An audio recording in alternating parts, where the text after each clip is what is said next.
Hey, True Believers, Chris Mack coming at you today with Batman 3 Jokers, Book 3.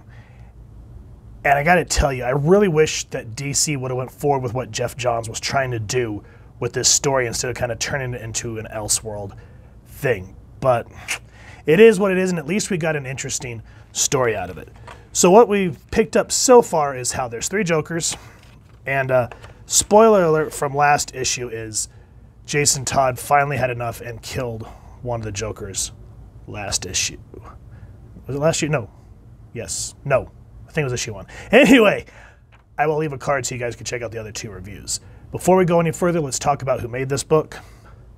This is Geoff Johns writing, Jason Fabuk illustrator, Brad Anderson artist, Rob Lay letterer. Here's everyone else working on the book, and Batman was created by Bill Finger with Bob Kane. So the 2 Jokers that are left are the criminal and the comedian. The one Red Hood killed was the clown. And this was the one that kind of took more to the era of Jim Starlin when Jason Todd was beat to death during the Death in the Family. This one, the criminal, has more of the aspects of the Golden Age, Silver Age Joker, and then the comedian is kind of the more modern that we know. But what's interesting is when you flip the page, you start seeing like the serial killer, the drifter, the actor, the fireman, the felon, the cult leader, the stalker. And so you find out that these 3 Jokers have been taking people and making Jokers. Again, spoilers will abound, so if you haven't checked this out, pause this review, go check out our reviews, go get the books, and then come back. And you're back. So you find out from the criminal that they're wanting to make a better Joker. And Barbara's like, what does that even mean? What's a better Joker? According to what they said to Jason, it's someone who has an identity behind the smile. They left Jason alive so we'd know that. And remember, last issue, Jason got beat to death once again with a crowbar, and it was a very much intense scene. And so they're trying to work through it, and Jason's just poking the bear, and Bruce is losing his patience, especially since he knows that Jason killed the Joker. And they really don't know what to do with him, because if they turn him into the authorities, they're all going to have to amass to testify against him. And so it's sort of a conundrum.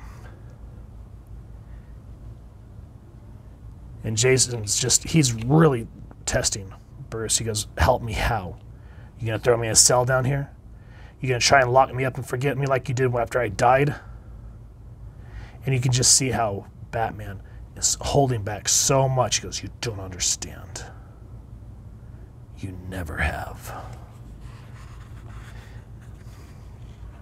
And so again, try to go back to plotting and planning. And the one thing that kind of overarches this whole thing is Barbara and Jason both go, you know the Joker's name, don't you?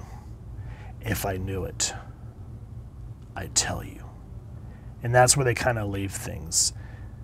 Now, they find out that Joe Chill is missing. And Batman sees that there's a bunch of letters to Bruce Wayne. And what happened is Joe Chill wants to ask Bruce Wayne for forgiveness. And he's been writing letters for years. So we'll continue on with that. The other thing that's happening in this book is the relationship between Barbara and Jason.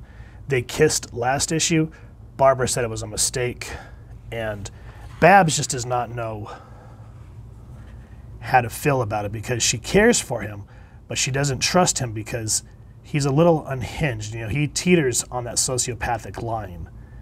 And Jason, for me, reminds me a lot of Jensen Ackles. That's why I really would advocate for him to be Red Hood like he was in the animated show. He just has that attitude. Dean Winchester very much has that thing. But anyway, Jason he's trying to find his place in the world. And this focus is very heavy on him and Barbara because, again, this book is a continuation of both The Killing Joke and A Death in the Family. So it focuses heavily into these 2 and the things that they have to deal with, the traumas, you know, Jason being dead, Barbara being paralyzed. And then we go back, and what I like is what they're doing is they're putting kind of a finale on Batman Joe Chill. He goes, Joseph dropped out of school when he was 13. He was doing his best in classes here, but his learning disabilities slowed him down. And Batman's just like, so he gets sick and he wants to repent. Joseph started writing those letters long before he fell ill. And then this is where Batman kind of starts to put two and two together, that the next Joe Chill is going to be the next Joker. So here kind of comes to a head at the Monarch Theater where his parents were killed. And let me kind of get to where this Joker has a recording, which kind of reminds me of The Dark Knight. Has a recording of Joe Chill, and essentially what the Joker wants is for Joe Chill to admit to what he did to Bruce's family. And it's actually a very poignant thing what he talks about. He's saying that he wanted the money. He said he just thought that the Waynes were just a bunch of rich, fat cats, and when he did the murder, he didn't realize that Bruce was in the crowd. Or we know he was there in the midst of his parents until after he gunned down both parents.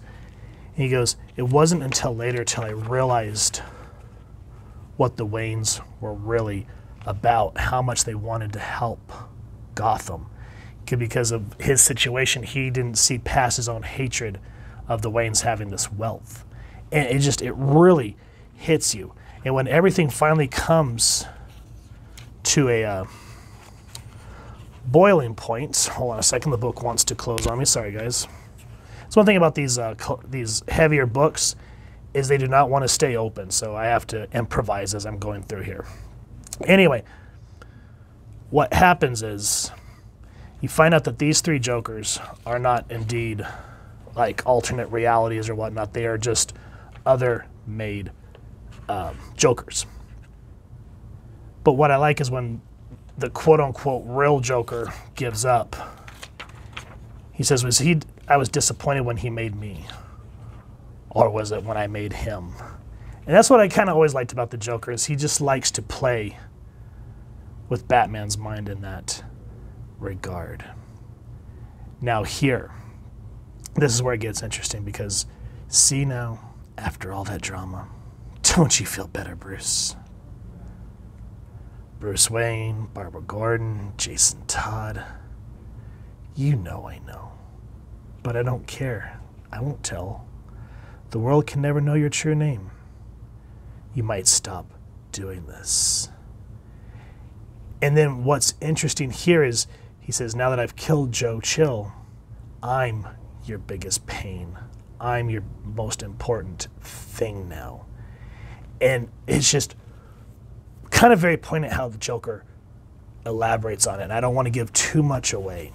Now at the end, I like how Jeff Jones essentially elaborates on the Killing Joke with the Joker's family, if you remember from the original Killing Joke comic.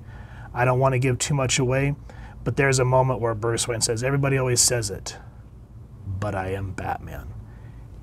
And the way that this ends with Jason wanting a relationship with Babs, the dynamic between the Joker and Batman, it would have been really awesome going forward in the books instead of always defaulting back to status quo. This really would have shook up the Bat world, and I would have loved to see where this gone. But of course, Dan Didio wanted the next thing at the time, and this and Doomsday Clock both got thrown by the wayside, which really kind of screwed up the whole thing of DC Rebirth.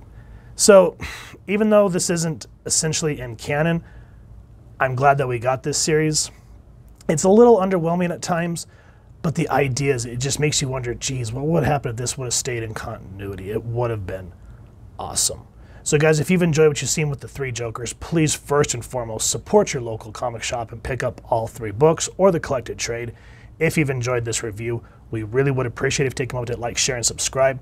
Helps the club channel more than you could possibly know. And if you wouldn't mind hitting that fancy little Joker bell next to subscribe, that way as we continue to upload content, you guys will get notified. Come to the channel, and we love talking with y'all and hearing your thoughts and feedback down in the comments below, or our social media pages, which I'll make sure to leave the links down in the description. So with all that said, Thank you so much for stopping by. Hope you all continue to have an absolutely amazing day reading, and happy hunting, true believers.